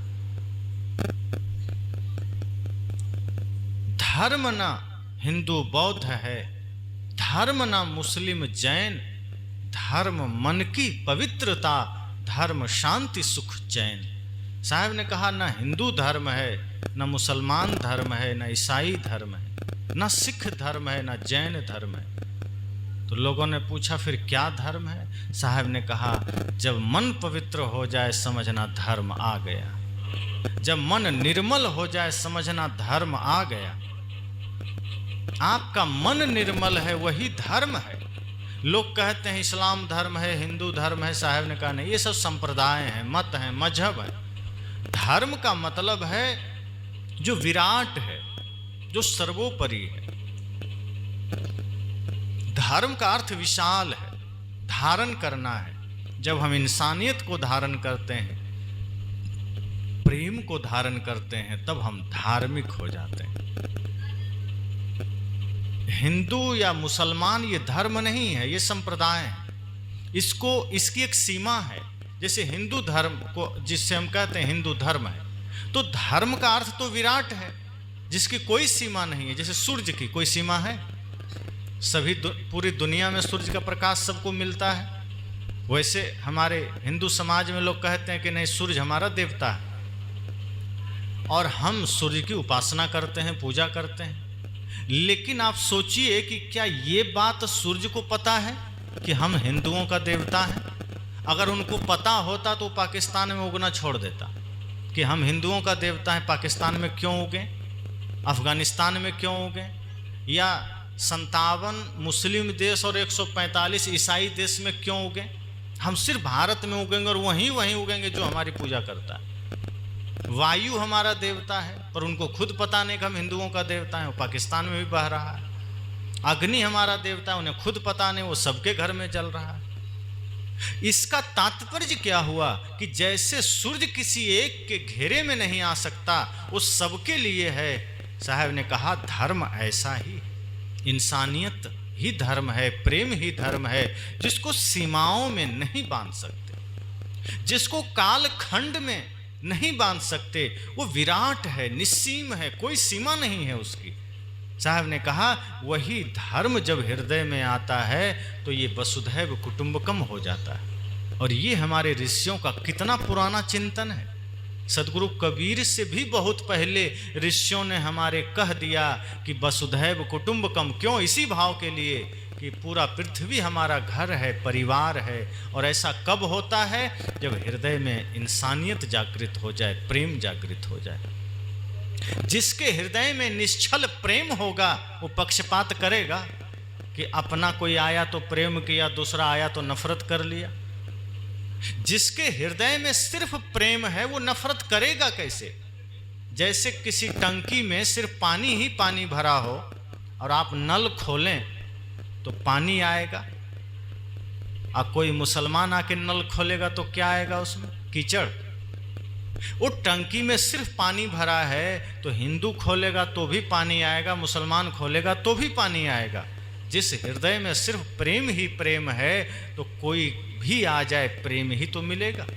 जिसके हृदय में सिर्फ सत्य ही सत्य है, इंसानियत ही इंसानियत है, वो भेद कैसे करेगा? साहब ने कहा है काजी तुम दूसरों पर छुरी चलाते हो और खुदा के लिए तुम वंदना करते हो, इबादत करते हो। इस हृदय में इसका मतलब सच्चा धर्म नहीं है। तुम्हारे हृदय में प्रेम नहीं है, करुणा नहीं है, दूसरे के दर्द को सहने का, समझने का, जानने का ज्ञान नहीं। और जब है ही नहीं तो तुम तो पक्षपात करोगे ही, तुम तो इस्लाम को श्रेष्ठ मानोगे ही, तुम खुदा को श्रेष्ठ मानोगे ही। जिस दिन तुम सच में खुदा का परिचय जान जाओगे उस दिन तुम जीव मात्र के प्रति प्रेम रखोगे, क्योंकि सब में खुदा है। इसलिए आपने गीत सुना है, इंसाफ की डगर पे बच्चों दिखाओ चल के, ये देश है तुम्हारा, नेता तुम ही हो कल के। इसी में एक पंक्ति आई है, अपने हो या पराए सबके लिए हो न्याय, देखो कदम तुम्हारा हरगिज न डगमगाए। रास्ते बड़े कठिन हैं चलना संभल संभल के, इंसाफ की डगर पे बच्चों दिखाओ चल के। कभी क्या कहते हैं कि अपने हो या पराए सबके लिए हो न्याय। कहा अगर तुम देश या समाज का नेतृत्व करना चाहते हो, तुम समाज में सेवा करना चाहते हो, तो सबसे पहला भाव अपना हो या पराया सबके लिए न्याय का भाव रखना। अपना पराया को लेकर मत जाना, ये सोचना कि सब हमारे हैं। इसलिए साहब ने कहा कि दर्द न जानहु पीर कहावहु, बहता पढ़े पढ़े जग भरमावो। तुम्हारे हृदय में दया नहीं है, प्रेम नहीं है, करुणा नहीं है, और तुम दूसरों को मुसलमान बना रहे हो, तुम दूसरों को ज्ञान दे रहे हो, उपदेश दे रहे हो, दूसरों को भ्रम में डाल रहे हो। अपने हृदय के पहले गंदगी को तो दूर कर लो, अपने हृदय के विकार को तो दूर कर लो। ये मनुष्य शरीर बड़ा क्षणभंगुर है। ये जो हमारा आपका शरीर है ये अस्थाई नहीं है, शाश्वत नहीं है, आज है कल नहीं रहेगा। सोचिए हम कर क्या रहे हैं? किसी से ईर्ष्या कर रहे हैं, किसी से नफरत कर रहे हैं, कोई बढ़िया घर बनाया उससे जल रहे हैं, साहब ने कहा नहीं, अच्छे को देख करके मन में खुशी लाओ और जिसके जीवन में पीड़ा है उसकी पीड़ा को दूर करने की चेष्टा करो। किसी के जीवन में कष्ट है उसका कष्ट निवारण करने का संकल्प लो, और यदि भोजन करने बैठ रहे हो तो एक बार पता कर लो द्वार पर कोई भूखा तो नहीं आ गया, और यदि आ गया तो अपना कौर लेने से पहले उसे थोड़ा भोजन दे देना। यही तुम्हारी पूजा होगी, यही तुम्हारा इबादत होगा। साहब ने कहा इसलिए एक पीर साहब, तुम पीर तो बनते हो लेकिन तुम्हारे हृदय में खुद करुणा नहीं है, तुम दूसरों की पीड़ा को समझते नहीं। सदगुरु कबीर अपने इसी प्रेम का परिचय देते हैं कि जगत हमारा घर है, परिवार है, किससे बैर करना, किससे विरोध करना। किसी से बैर नहीं, किसी से विरोध नहीं, सबसे हिलमिल चालिए। तुलसी या संसार में भांति भांति के लोग, सबसे हिलमिल चालिए नदी नाव समझो। अलग अलग प्रवृत्ति, अलग अलग मन, अलग अलग विचार के लोग हैं, तो क्या सबसे झगड़ा करेंगे? साहब ने कहा, गोस्वामी जी ने कहा कि नहीं, झगड़ा नहीं करना है, सबसे हिलमिल कर चलिए। ये तो जीवन नदी नाव का संयोग मात्र है। कब किसको कहाँ बिछुड़ना हो जाए, कब किससे कहाँ किसका विराम हो जाए, कौन जानता है। क्यों उत्पात मचाना, क्यों नफरत फैलाना। इसलिए साहब आगे कहते हैं, कहें कबीर एक सैयद बुहावे, आप सरीखा जग को बुलावे। साहब ने कहा कि जो मुसलमानों में एक सैयद लोग होते हैं वो अपने को श्रेष्ठ मानते हैं। कहें कबीर एक सैयद बुहावे, आप सरीखा जग का बुलावे। वे कहते हैं कि जो लोग अपने को ऊंचा मानते हैं, श्रेष्ठ मानते हैं, वो अपना जो मान्यता का बोझा है, जो वो मान रहे हैं, जो अंधविश्वास उनके पास है, जो पाखंड वो अपने मन में मान रहे हैं, उसी को वो दूसरे पर भी लादना चाहते हैं। वो वही चीज दूसरे को भी थोपना चाहते हैं। जिस चमत्कार में, अंधविश्वास में, जिस भ्रम में वे चल रहे हैं, वे लोग वही दूसरों में चाहते हैं कि ऐसा ही दूसरा भी कर ले। इसलिए इसके पीछे एक बहुत बड़ा षड्यंत्र चलता है हमारे देश और दुनिया में, कि एक वर्ग विशेष ऐसा संगठन बना के रखा है कि बस यही काम करना है कि जो हमारा मंतव्य है, जो हमारा लक्ष्य है, जो हमारा ज्ञान है, वो जबरदस्ती दूसरे पर थोपना है, चाहे वो ज्ञान 2 कौड़ी का भी हो। सदगुरु कबीर कहते हैं, ज्ञान वही सच्चा है जो इंसान को इंसान से अलग ना करे। ज्ञान वो सच्चा है जो व्यक्ति को दुख ना दे। ज्ञान वो सच्चा है जो समस्त सृष्टि को प्रेम के सूत्र में बांधे। ज्ञान वो सच्चा है जिस ज्ञान को सुनकर आपको एक दूसरे में परमात्मा का दर्शन होने लगे। अभी तो पति को पत्नी में कई लोग शिकायत करते हैं, क्या कहें महाराज, हमारी पत्नी तो चुड़ैल है। और पत्नी कहती है, क्या कहें, पति तो हमारा 1 नंबर का निकम्मा आवारा है। अब सोचिए एक दूसरे में वो क्या दर्शन कर रहे हैं। साहब कहते हैं, आप पत्नी में देवी का दर्शन करो, भगवती का दर्शन करो, और पत्नी को कहते हैं पति में भगवान का दर्शन करो, परमेश्वर का दर्शन करो। पर एक दूसरे में वो क्या दर्शन कर रहे हैं। तो जब आपके भीतर ही खुद वही प्रवृत्ति भरी है, जब आपके भीतर ही वही कचरा भरा है, तो आप दूसरे पर वो कचरा थोपना क्यों चाहते हैं। जब आपके पास वही मान्यता का बोझा है, वो भ्रम का बोझा है, तो आप दूसरे पर लाद करके फिर उसको भी उसी रास्ते में ले जाना चाहते हैं। साहब ने कहा, कहें कबीर एक सैयद बुहावे, आप सरीखा जग का बुलावे। ये सैयद लोग, बुहावे मतलब लादना, जबरदस्ती उस पर थोपना। ये सैयद लोग अपनी बात दूसरे पर थोपते हैं जबरदस्ती का। और आप सरीखा जग कबूलावे, जैसा आप हैं वैसा ही दूसरों से कबूल करवाते हैं। जो आप कर रहे हैं, जैसा अपना नरकगामी हो रहे हैं, वही दूसरों को करवाते हैं। जैसे हत्या करवा रहे हैं तो दूसरों से हत्या करवाते हैं। अपना पाप कर रहे हैं, दूसरों को भी पाप के मार्ग में लगवाते हैं। जिसके जीवन में सत्य है, करुणा है, वही तो करुणा का ज्ञान देगा। भगवान बुद्ध के जीवन में करुणा थी, प्रेम था, तो अंगुलीमाल जैसे भयंकर डाकू को भी उन्होंने करुणा का ही ज्ञान दिया। ये नहीं कहा कि नहीं तुम्हारे लिए मेरे पास ज्ञान नहीं, तुम जाओ, तुमको पुलिस उलिस पकड़ेगा, जाओ। उन्होंने कहा नहीं, मेरे पास करुणा है, प्रेम है, तो मैं वही दूंगा। तुम्हारे पास आतंक है, तुम वो दो। लेकिन आपने सुना है ना कि अंगुलीमाल इतना खूंखार और भयंकर आतंकवादी था, राक्षस जैसा जीवन था, इतना भयंकर था कि राजा भी कांपता था, उसकी सेना उसका कुछ बिगाड़ नहीं पाती थी, सैनिक भी जंगल होके जाने में डरते थे। उस भयंकर आतताई अंगुलीमाल का आतंक भी भगवान बुद्ध की करुणा के सामने धाराशायी हो गया। सोचिए, बुद्ध की वो करुणा, वो प्रेम भरी दृष्टि, वो आंखों की सौम्यता अंगुलीमाल के ऊपर पड़ी, अंगुलीमाल का भयंकर क्रूरता भी शांत हो गई। साहब कहते हैं जब भीतर वो प्रेम होगा, वो करुणा होगी, तो अगर वो तुम दूसरों को दोगे तो समाज में शांति आएगी। पर तुम तो अपनी क्रूरता दूसरों पर थोप रहे हो, तुम तो अपनी मूर्खता दूसरों पर थोप रहे हो, तुम तो अपने झूठी मान्यता दूसरे पर थोप रहे हो। अपने जीवन में प्रेम जागृत करो, प्रेम की साधना करो, सत्य की साधना करो, अपने जीवन में ईमानदारी को धारण करो। और जब आपके जीवन में सत्य की साधना होगी, प्रेम की उपासना होगी, तो आप जिसको भी देंगे वो सहर्ष स्वीकार करे, और फिर आप भी स्वर्ग में, वो भी स्वर्ग में। तो साहब ने कहा, इसलिए सैयद साहब आप भी सावधान हो जाइए। एक तरफ से साहब ने सबको सुना दिया। अब वो लोग तो सिर झुकाए बैठे हैं, जान गए कि अब हमको छुट्टी नहीं है। जब तक अब साहब पूरी बात ना कर देंगे, हमको मौका नहीं मिलेगा जाने का। क्योंकि काजी को कहा, मुल्ला को कहा, मौलवी को कहा, पीर को कहा, और अब अंत में सैयद को भी साहब ने कह दिया कि सैयद साहब आप भी किस भ्रम में हैं?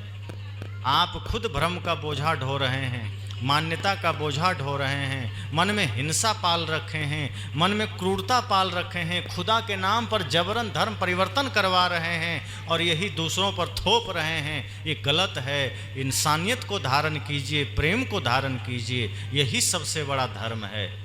अंत में साहब कहते हैं दिन को रहत है रोजा। अब साहब एकदम लास्ट में आ गए, कहा अब सुन लो फाइनल, मेरे पास ज़्यादा समय नहीं है। साहब ने कहा अब तुम लोग को भी छुट्टी कर देंगे। मुल्ला लोग सोचे अब लगता है जल्दी छुट्टी मिलेगी। साहब ने कहा दिन को रहत है रोजा। कहा तुम लोग दिन में रोजा रहते हो, रमजान का महीना भी बीता तो मुसलमान लोग दिन में रोजा रहते हैं, एकदम कुछ भी अनाप शनाप कुछ नहीं खाते हैं, पूरा कुछ भी नहीं खाते हैं, गलत सलत नहीं खाते हैं, रोजा रहते हैं खुदा के लिए। साहब ने कहा दिन को रहत है रोजा और रात हनत है गाय। कहा दिन में तो तुम रोजा रहते हो और जैसे ही रात होती है तुम गाय काटते हो। ऐ मुसलमानों सावधान हो जाओ। अब साहब कहते हैं कि तुम सजग हो जाओ, दिन में रोजा रहते हो और रात हनत है गाय, तुम रात में गाय की हत्या करते हो। यह खून वह बंदगी क्यों कर खुशी खुदाए। कहा एक तरफ दिन में तुम खुदा की बंदगी कर रहे हो रोजा रहकर और रात में गाय काट रहे हो, तो एक तरफ बंदगी कर रहे हो, एक तरफ खून कर रहे हो, तो खुदा खुशी कैसे हो जाए? खुदा खुश कैसे हो जाएगा? तुमको लगता है कि तुम बकरी काट दोगे तो खुदा खुश हो जाएगा? गाय की हत्या कर दोगे तो खुदा खुश हो जाएगा? मुसलमानों सावधान हो जाओ, जागृत हो जाओ, ये तुम्हारा भ्रम है। हत्या से कभी खुदा खुश नहीं होते, हत्या से कभी भगवान खुश नहीं होते। और अगर भगवान खुश होते हैं तो तुम्हारे पुत्र की हत्या कोई कर दे, तुम खुश होकर दिखाओ। जब तुम साधारण आदमी अपने बेटे की हत्या से खुश नहीं, तो खुदा अपने बेटे, अपने संतान की हत्या से खुश कैसे हो जाएगा? इसलिए साहब ने कहा नहीं, ये हिंसा का रास्ता है। हिंसा का रास्ता कभी धर्म नहीं हो सकता, क्रूरता का रास्ता कभी धर्म नहीं हो सकता। अगर आप सोचते हैं कि नफरत कर लेंगे, ईर्ष्या कर लेंगे, द्वेष कर लेंगे, और अपना काम बन जाए, दूसरे लोग से क्या लेना देना। तो समझ लीजिए अंत समय में बड़ा कष्ट होगा। जब मृत्यु आएगी तो हिसाब नहीं दे पाएंगे, बड़ा दुख होगा, बड़ा कष्ट होगा। साहब ने कहा जीवन में प्रेम को धारण कीजिए, इससे बड़ा ना कोई धर्म है ना कोई शास्त्र है। प्रेम सबसे बड़ा धर्म है। जिसके हृदय में प्रेम है उससे बड़ा धार्मिक कोई दूसरा नहीं है। साहब ने कहा है ना, पोथी पढ़ पढ़ी जग मुआ, पंडित भया ना कोय, ढाई आखर प्रेम का पढ़े सो पंडित होए। किसी ने कहा साहब पंडित कौन है? तो कुछ लोगों ने कहा जो शास्त्र पढ़ता है, जो वेद पढ़ता है वो पंडित है। कहा नहीं नहीं, साहब ने कहा ऐसा नहीं। शास्त्र तो रावण भी पढ़ता था, वेद वो भी पढ़ता था, और पंडित कहाँ रह पाया, तो राक्षस बन गया। तो लोगों ने कहा फिर आपकी नज़र में पंडित कौन है? साहब ने कहा ढाई आखर प्रेम का पढ़े सो पंडित हो। कहा प्रेम का ढाई अक्षर का शब्द है प्रेम। जो प्रेम को जान लिया, जिसने प्रेम को पढ़ लिया, वो पंडित हो गया, वो ज्ञानी हो गया। जो पोथी पढ़ रहा है वो पंडित हो ही नहीं सकता, क्योंकि पोथी पढ़ के तो हत्या करवा रहा है। चाहे वो काजी हो, चाहे मुल्ला हो, चाहे पंडित हो। बहुत जगह ऐसा होता है मंदिरों में, जो माता दुर्गा के नाम पर बलि होती है तो पोथी पढ़ के बलि दी जाती है। साहब ने कहा तो दोनों एक ही खेत के, एक ही नाव पर सवार हैं, एक ही सिक्के के पहलू हैं। एक पोथी पढ़ के हत्या करवा रहा है, कुरान पढ़ के करवा रहा है। एक गाय कटवा रहा है, एक बकरी कटवा रहा है, क्या अंतर है? साहब ने कहा हिंसा कभी भी धर्म नहीं हो सकता।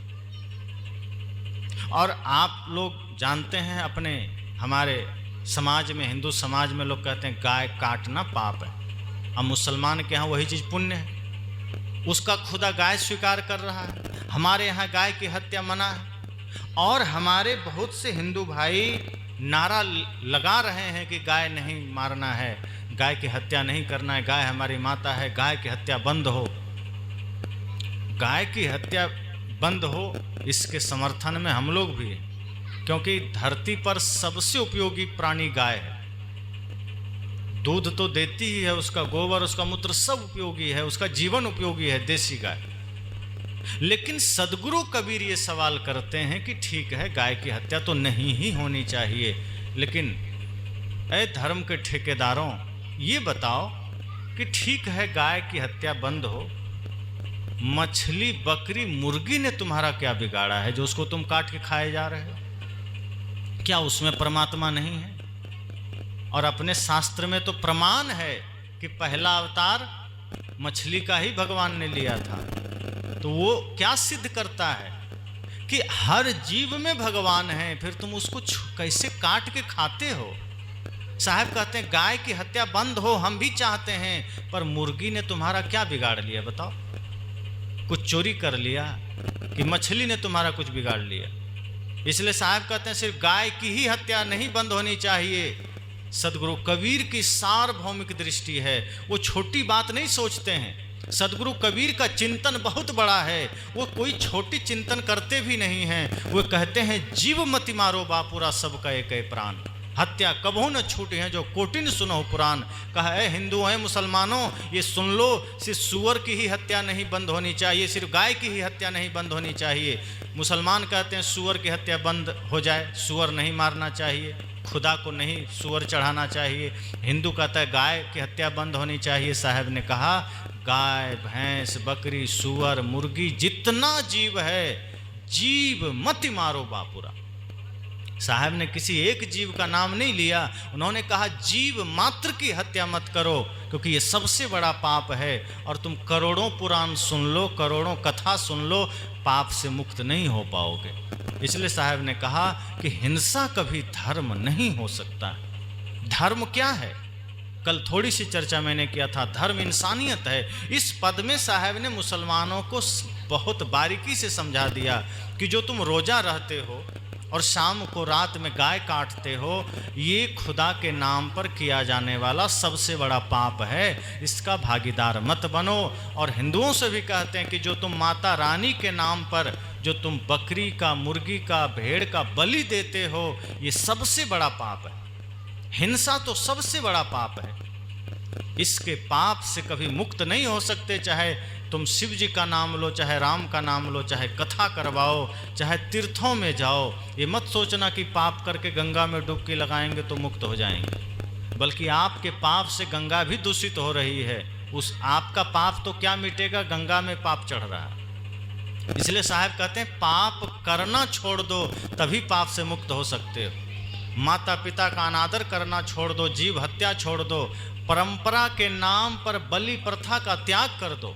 महाभारत में एक जगह प्रसंग आया है, जब पांडव वन में भ्रमण कर रहे हैं, आप लोग भी देखे होंगे सीरियल में, तो हिडिंबा नाम की जो राक्षसी और उसका भाई जो हिडिंब है, वो भेजता है हिडिंबा अपने पुत्र घटोत्कच को कि जाओ माता को बलि चढ़ाना है, कोई आदमी पकड़ के ले आओ। वो जाता है और एक आदमी को पकड़ता ही है कि उधर से भीम सामने आ जाता है। भीम कहता है तुम इसको क्यों ले जा रहे हो? कहे मेरी माँ की आज्ञा है, एक आदमी को लाना है, माता रानी को चढ़ाना है, बलि देना है। तो भीम ने कहा तो ये तो कमज़ोर है, इसको क्यों ले जा रहे हो? मैं थोड़ा हट्टा कट्टा हूँ, मुझे ले चलो, तुम्हारी माता रानी खुश हो जाएगी, इसको छोड़ दो। घटोत्कच ने क्या, बात तो तुम ठीक कह रहे हो, तुम्हें बलि चढ़ा देंगे तब तो माता रानी बहुत ज़्यादा खुश हो जाएगी। तो भीम को पकड़ लिया, और उसको पता भी नहीं था कि भीम हमारे पिता हैं, घटोत्कच को पता भी नहीं था, पकड़ लिया और ले गया। अपनी माँ से कहता है घटोत्कच कि माँ, आज मैं ऐसा हट्टा कट्ठा आदमी लाया हूँ कि बलि देकर तो माता रानी बहुत खुश हो जाएगी। हिडिंबा ने सोचा बड़ी खुशी की बात है, लेकिन जैसे ही मुड़ के देखती है तो भीम को देखी, वो तो घबरा गई, कहा अरे ये तो तुम्हारे पिताजी हैं, ये तुमने क्या किया पुत्र, माफी मांगो इनसे। भीम ने क्या कहा, रुक जाओ, मैं तुम्हारा पिता नहीं हूं, तुम्हारा पति भी नहीं हूं, मैं सिर्फ एक बलि हूं, मुझे चढ़ाओ। हिडिंबा ने कही आप कैसी बात कर रहे हैं, आपको हम कैसे चढ़ा सकते हैं? कहा मैं तुम्हारा पति हूं इसलिए नहीं चढ़ा सकते हो, लेकिन तुम्हारा बेटा जिसको ला रहा था वो भी किसी का पति था, तुम उसको कैसे चढ़ा रहे थे? और तुम्हें किसने कह दिया कि माता रानी बलि से खुश होती है? ये भीम कह रहे हैं महाभारत में, आप लोग देखते हैं, याद होगा, भीम के मुख से ये बात आई है कि तुम्हें किसने कह दिया कि माता रानी बलि से खुश होती है? माता ने कभी तुम्हें आकर कहा है? कहा नहीं। कहा तो कैसे चढ़ा रहे हो? कहा परंपरा से चल रहा है। कहा परंपरा से कुछ गलतियां चली आ रही तो क्या उसको मानोगे? आज अगर सजग हो जाओ, ज्ञान जागृत हो जाए, समझदारी जग जाए तो गलत परंपरा का त्याग कर देना चाहिए। कोई माता बलि से खुश नहीं होती। माता भी कहते हो और उस पर बलि भी चढ़ा रहे हो। माता का मतलब क्या है? जैसे ही माँ और माता शब्द का प्रयोग हम करते हैं, वात्सल्य जागृत हो जाता है, प्रेम जागृत हो जाता है, और जिसे तुम माता कहते हो वो बलि स्वीकार करेगी, ऐसा तुमने सोचा भी कैसे? ये तुम्हारी मूर्खता है। इसलिए आज से संकल्प लो कि तुम माता को कभी बलि नहीं चढ़ाओगे। माता को चढ़ाना है, फल फूल चढ़ाओ, मेवा चढ़ाओ, अपने जीवन की बुराई चढ़ाओ। यही बात साहब ने मौलवियों से कहा कि तुम दिन में तो रोजा रहते हो और रात में गाय की हत्या करते हो, जीव हत्या करते हो, कितना भयंकर पाप कर रहे हो। साहब ने एक बारीकी से कुछ बातें और कही उन मौलवियों से कि मौलवी साहब, तुम बकरी, मुर्गी, भैंस, गाय काटते हो, ये तो हिंसा है ही। जिस क्षण तुम किसी का दिल दुखाते हो ना, ये भी मानसिक हिंसा है। जब तुम किसी को कष्ट देते हो, ये भी मानसिक हिंसा है। जब तुम किसी को गाली देते हो, ये भी मानसिक वाचिक हिंसा है। जब तुम किसी के साथ छल करते हो, ये भी हिंसा है। और एक बात ध्यान देना काजी साहब, तुम जब किसी आदमी की हत्या कर देते हो तो कोर्ट तुमको सजा देता है। आज भी जब आप किसी आदमी की हत्या करते हैं, कोई कर देता है, तो उस पर भारतीय दंड संहिता धारा 302 के तहत मृत्यु दंड सुनाया जाता है। फांसी है या जो भी है, या तो उम्र भर के लिए कारावास। साहब ने कहा कि जो बाहर से तुम हिंसा करते हो, किसी को मार देते हो, तो उसकी सजा तो तुम्हें मिलती है, लेकिन ध्यान देना, जो तुम मन से हिंसा कर रहे हो, ये तो बाहर का कोई कोर्ट नहीं सजा दे। जैसे आप मन से किसी को गाली दे रहे हैं, पता चलेगा किसी को? मन से आप किसी की हत्या कर रहे हैं, हाथ से नहीं किए, मन से आप मार दिए। मन में होता है ना, किसी से झगड़ा हो गया तो आप मन से सोचते हैं कि अभी मेरे पास अगर हथियार होता तो इसका गला काट देते, मार देते। मन से आप ऐसा सोच लिए, मतलब मन से आपने हत्या कर दिया। साहब कहते हैं कि बाहर की हिंसा, बाहर की हत्या का फल तो न्यायालय आपको दे दिया, और वो तो फिर भी छोटी बात। साहब यहाँ जो कह रहे हैं कि जो मन से आपने हत्या किया है, मन से जो आपने हिंसा किया है, वो उससे भी भयंकर पाप है, और इसकी सजा आपको कोर्ट तो नहीं देगा, लेकिन आपको समय देगा, काल देगा, और इसकी सजा इतनी भयंकर होगी कि आप कल्पना भी नहीं कर सकते। इसलिए संत कहते हैं, मन से भी किसी के लिए गलत मत सोचिएगा, मन से भी किसी के लिए पाप मत सोचिएगा, मन से भी कोई हिंसा मत कीजिएगा, क्योंकि मानसिक हिंसा शारीरिक हिंसा से ज़्यादा खतरनाक है। वाचिक हिंसा, मानसिक हिंसा, ये बहुत भयंकर है। इसलिए साहब ने इस पद में मुसलमानों को संबोधित किया और कहा कि ए मुसलमान भाई, मुझे तुमसे द्वेष नहीं, मुझे तुमसे नफरत भी नहीं, लेकिन तुम खुदा के नाम पर, कुरान के नाम पर जो आडंबर कर रहे हो, जो छल कर रहे हो, जो समाज में तुम आतंक फैला रहे हो, ये गलत है, छोड़ दो। तुम भी इंसान हो, तुम भी अपने हृदय में झांक कर देखो, तुम भी कभी कष्ट स्वीकार नहीं करोगे। तुम्हें कोई गाली देगा, तुम्हें पसंद होगा? तुम्हें कोई दो थप्पड़ मारेगा, तुम्हें पसंद होगा? तो जो चीज़ें तुम्हें पसंद नहीं है वो दूसरों के साथ क्यों कर रहे हो? जो आपको पसंद नहीं है, जो आपको सहन नहीं है, वो दूसरों के साथ क्यों करना? इसलिए अगर आप चाहते हैं कि संसार आपसे प्रेम करे तो प्रेम देना शुरू कर दीजिए। अगर आप चाहते हैं संसार आपके साथ ईमानदारी का व्यवहार करे, आप दूसरों के साथ ईमानदार बन जाइए। अगर आप चाहते हैं कोई आपसे झूठ ना बोले, तो आप भी दूसरों से झूठ बोलना बंद कर दीजिए। यही धर्म का अर्थ है। जैसा आप दूसरों से चाहते हैं वैसा बन जाइए। जैसा आप अपने बच्चों को देखना चाहते हैं वैसा आप भी बन जाइए। जैसा आप समाज को देखना चाहते हैं वैसा खुद बन जाइए। उसी दिन धर्म जागृत हो गया और हमारा भारत भूमि तो धर्म प्रधान देश रहा है। लेकिन आज हमारा समाज ये टीवी, रेडियो, मोबाइल, नेट के ज़माने में इतना पीछे पड़ गया कि धर्म, संस्कृति, सभ्यता ही भूल गया।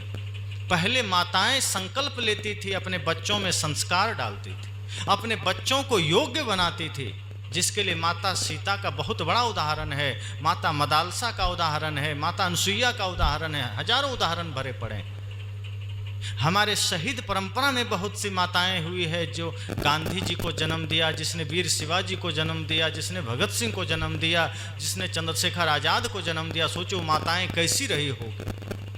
तो इन माताओं ने हमारे इस भारत की संस्कृति में अपना वो महत्व रखती हैं कि उन्होंने अपने बच्चों को बढ़िया संस्कार दिया, क्योंकि वो चाहती थी कि हमारे बच्चे विश्व में नाम रोशन करे, विश्व में नाम कमाए, हमारी लाज रखे, समाज सुधारक बने।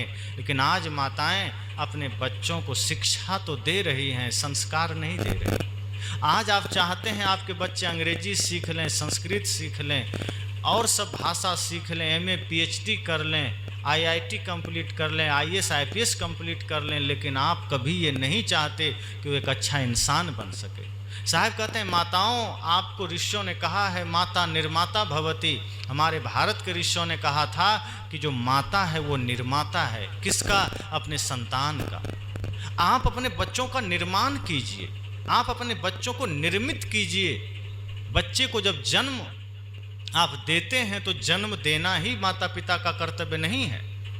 जन्म देना तो बहुत छोटी बात है, असली काम तो उसके बाद शुरू होता है कि जन्म देने के बाद अपने बच्चों में संस्कार दीजिए। उसको दूध ही मत पिलाइए, उसको अपना संस्कार भी पिलाइए। उसको कपड़े लत्ते से ही मत सजाइए, उसको दिव्य गुणों से भी सजाइए। जब इस तरह से आप देना शुरू करेंगे, प्रेम, सत्य, अहिंसा, करुणा, संस्कार, वही आपको रिटर्न में मिलेगा। इसलिए साहब ने कहा कि ए मौलवी साहब समझ जाओ, मुझे तुमसे कोई ईर्ष्या नहीं, मुझे तुमसे कोई द्वेष नहीं, मुझे तुमसे कोई बैर नहीं है, दुश्मनी नहीं है। मैं तो बस ये कह रहा हूं कि जो गलतियां हो रही है, जो छल हो रहा है और जो तुम लोग धर्म के नाम पर पाप कर रहे हो, छोड़ दो।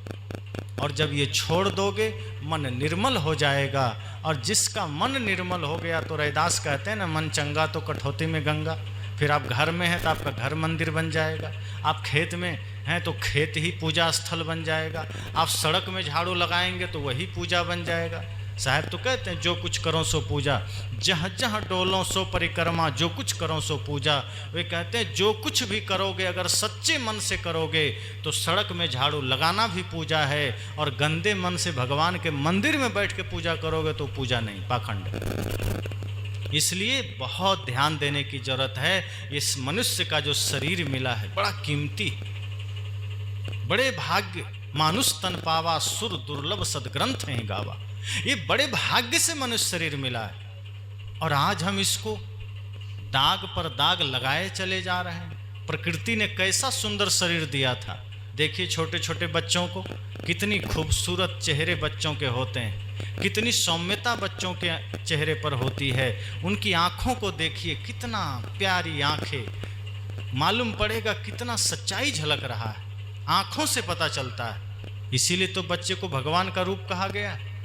लेकिन धीरे धीरे कुसंग में पड़ करके दाग लगाते चले जाते हैं, और जिन आँखों में सौम्यता थी, जिन आँखों में प्रेम था, बड़ा होते होते उन आँखों में क्रूरता आ गई, नशा दुर्व्यसन आ गया, उस चेहरे पर क्रूरता आ गई। साहब ने कहा ये शरीर बड़े मुश्किल से मिला है, ये जीवन बड़ा कीमती है, इसको व्यर्थ में मत गंवाना और इसमें कोई दाग मत लगाना। इस शरीर में कभी कोई दाग मत लगाना, और कभी लग गया तो धोना। गुरु धोबी शिष्य कापड़ा साबुन सृजन हार। साहब ने कहा कि गुरु धोबी हैं और शिष्य कपड़ा है। अगर शरीर में दाग लग जाए तो गुरु के पास जाना और इस दाग को मिटाना। आपने साहब का वो भजन सुना है ना, ध्रुव प्रहलाद सुदामा ने ओढ़ी, शुकदेव ने निर्मल कीनी, चदरिया शुकदेव ने निर्मल कीनी, दास कबीर ने ऐसी ओढ़ी, दास कबीर ने ऐसी ओढ़ी, ज्यों की त्यों धर दीनी चदरिया, झीनी रे झीनी के राम नाम रस भीनी, चदरिया झीनी रे झीनी। अष्ट कमल का चरखा बनाया, पांच तत्व की पूनी, चदरिया पांच तत्व की पूनी, 9-10 मास बुनन को लागे,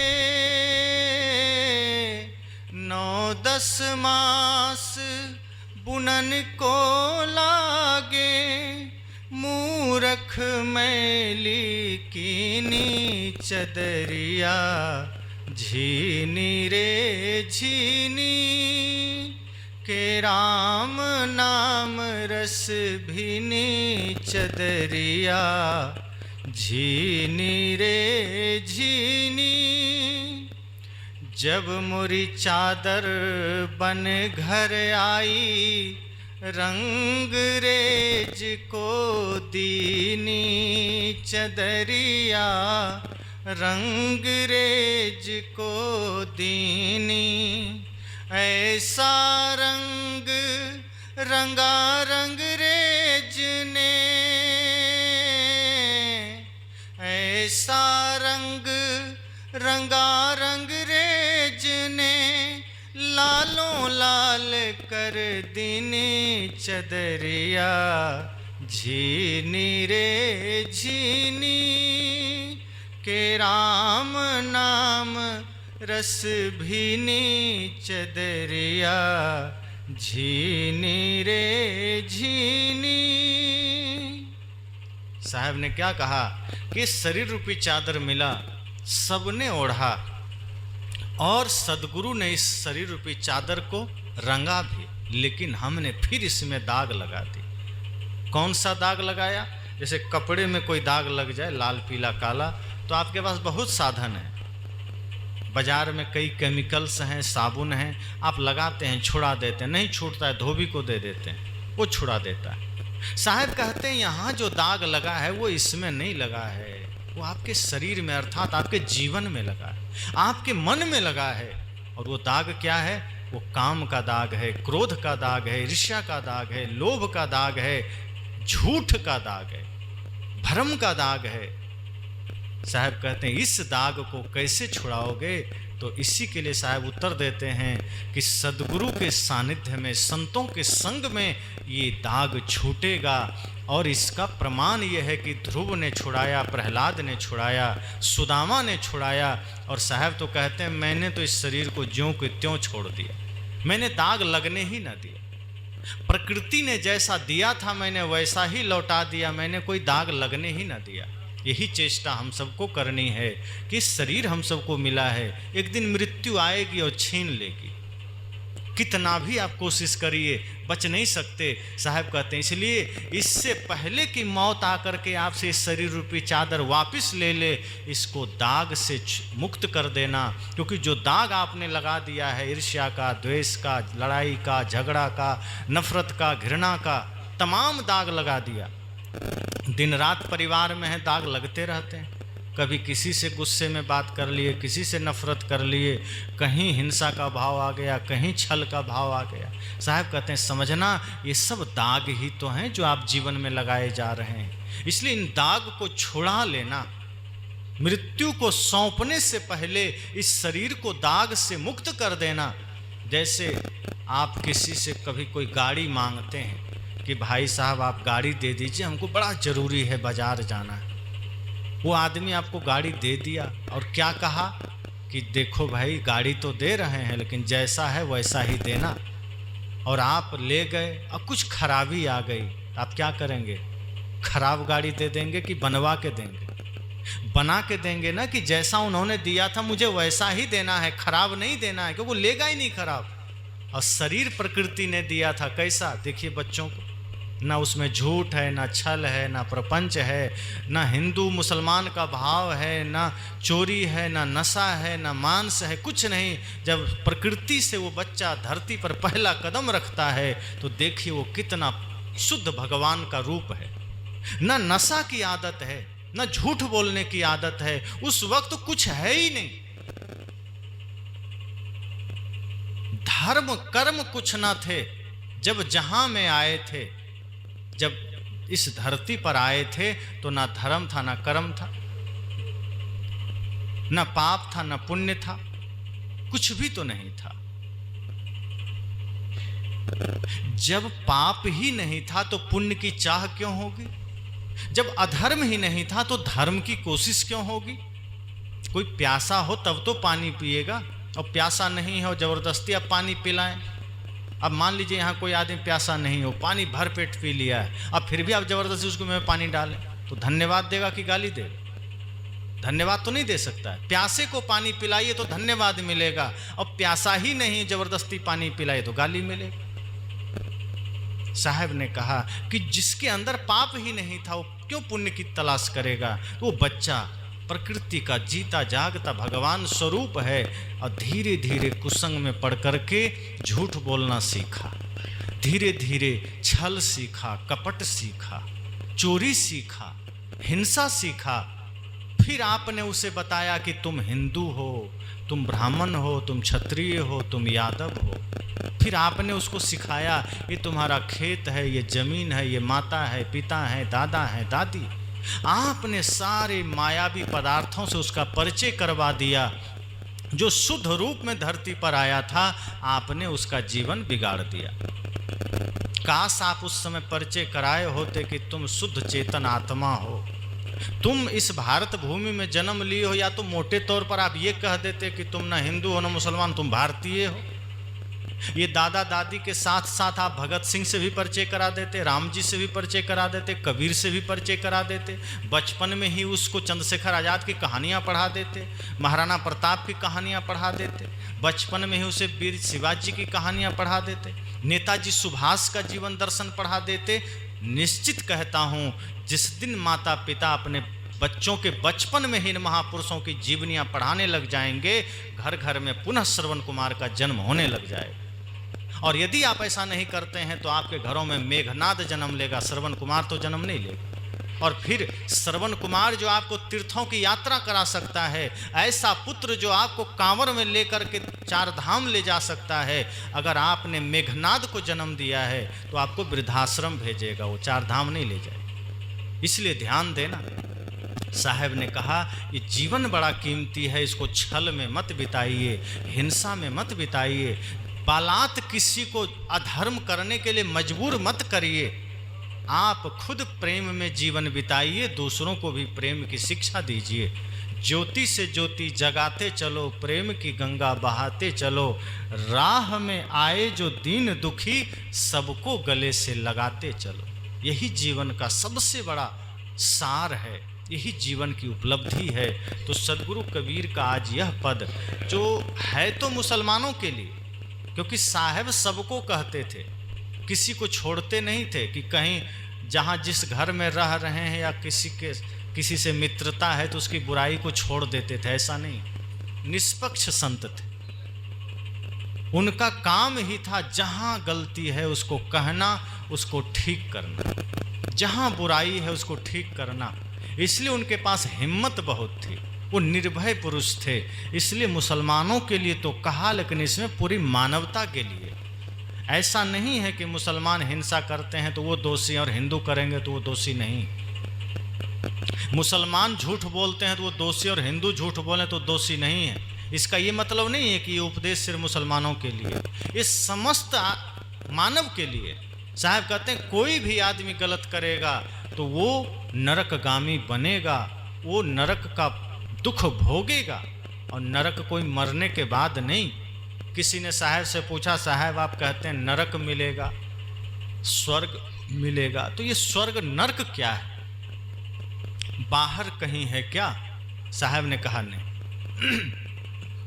ना स्वर्ग कहीं बाहर है, ना कहीं नरक बाहर है। तो लोगों ने कहा फिर ये है कहाँ? साहब ने कहा जहां तुम हो वहीं स्वर्ग भी है, वहीं नरक भी है। कहा इसका पता कैसे चलता है? कहा जब तुम क्रोध में, हिंसा में जीते हो तो वही नरक की अवस्था है, जब तुम छल प्रपंच में जीते हो वही नरक की अवस्था है, और जब तुम प्रेम में जीते हो वही स्वर्ग की अवस्था है। जब तुम सत्य में जीते हो, भक्ति में जीते हो, वही स्वर्ग की अवस्था है। इसी धरती पर कोई सत्संग में जी रहा है, प्रेम में जी रहा है, इसी जगह में उसके लिए स्वर्ग है। और कहीं इसी जगह में कोई दूसरे भाव में जी रहा है, छल में जी रहा है, तो वो नरक में जी रहा है। साहब तो कहते हैं कि सत्संग में ही सब लोग जाते हैं, तो क्या सब लोग सत्संग सुनने जाते हैं? कुछ ऐसे भी लोग हैं जो सत्संग जाते हैं जूता चप्पल परिवर्तन करने।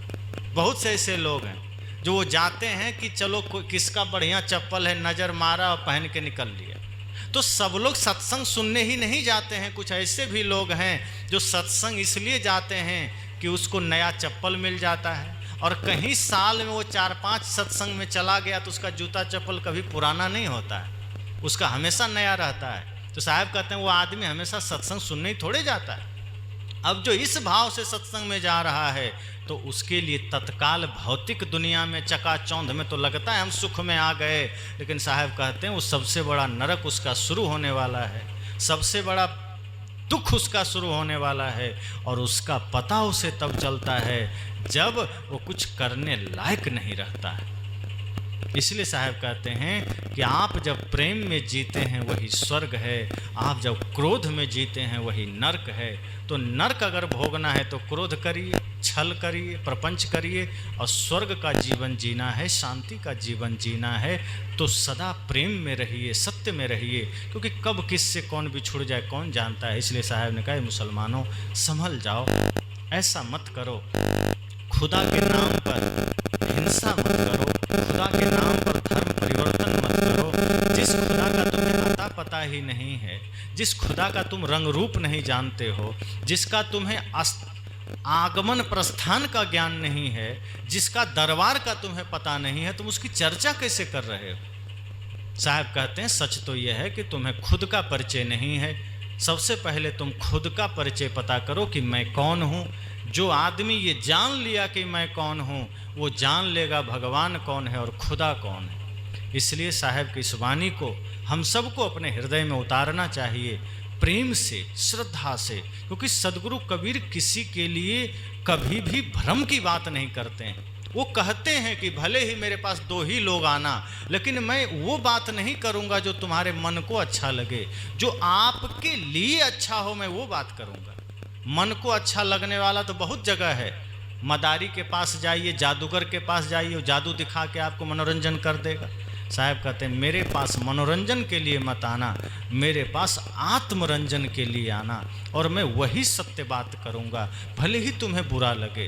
क्योंकि सत्य कभी कभी कड़वा तो होता है, कठोर तो होता है, लेकिन वो जीवन के लिए उपयोगी होता है। नीम भले कड़वा हो, लेकिन वो औषधीय गुणों से भरपूर है।